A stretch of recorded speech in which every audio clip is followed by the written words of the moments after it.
The major theme of my learning was to focus instruction on developing algebraic thinking instead of focusing so much on the process. And ways to do that are to incorporate manipulatives. So before you even introduce variables, introduce the technical process of how to solve problems, such as systems of equations, incorporate the use of manipulatives as these unknown values. We also want to use problem-solving tasks to build that algebraic thinking. The most meaningful aspect for me was I now have this comprehensive view of how students develop algebraic thinking from pre-K all the way up until grade 12. Things that I'm going to take away from this course, I highlight three of the aspects that I found most beneficial and would like to incorporate into my classroom. Those were activities where students um, were able to develop a linear pattern and were able to write a rule for that. I do a lot of not activities, I do a lot of those problems where students have the table and they use that to write the linear equation. I do those for about 2 days before I introduce slope and before I introduce graphing the slope-intercept form. What I like about the activities is they can kind of see the context, they can see the purpose behind it, and then you can extend the activity even more to ask questions such as, in our graph, would we connect the lines? A lot of kids would say yes, but then you begin to talk about, okay, well, these are blocks. Can I have 2.5 blocks?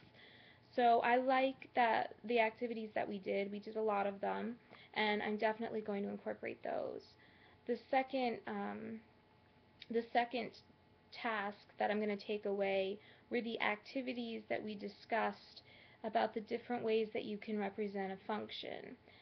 The table, the graph, the symbolic, the story. I'm definitely going to incorporate those.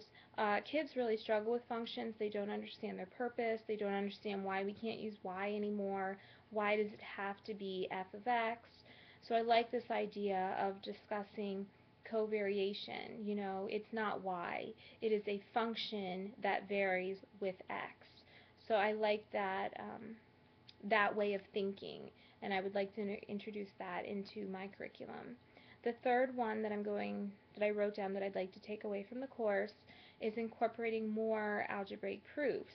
Normally, I also taught geometry, and that was normally the first time they saw a proof, and so it was really overwhelming for them.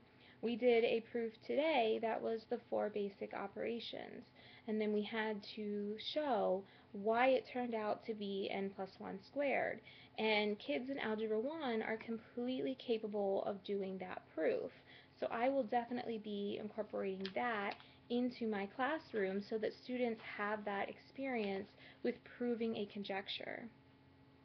Finally, how am I different from the course?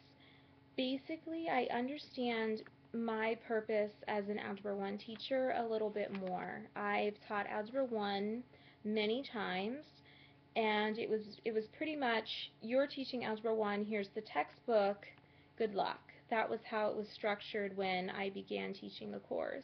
So now I understand more of what I need to be doing and more of what my students' goals should be. It's it's not about teaching the students how I solve the problem, which I think is predominantly what I have been doing.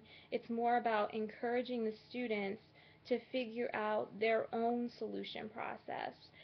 And once they have that, it's also about being able to share that with their peers, being able to compare and contrast those different approaches. I also like the idea of when you're creating the generalizations and using variables, there's this difference between a variable. When is it a placeholder and when is it this unknown, ever-changing value? And I don't think that that is really addressed. I don't think I've addressed that in my years of teaching Algebra 1. So after taking this course, I intend to use a bulletin board really just to show the progression of how we moved from these simple arithmetic problems to these expressions where the variable is really an unknown. It is continuously changing.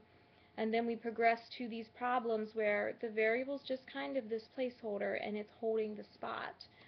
So basically, just I've understood now after taking the course how I need to restructure the curriculum so that I can develop or help develop students' algebraic thinking instead of simply showing them how I have learned or how I have approached these problems.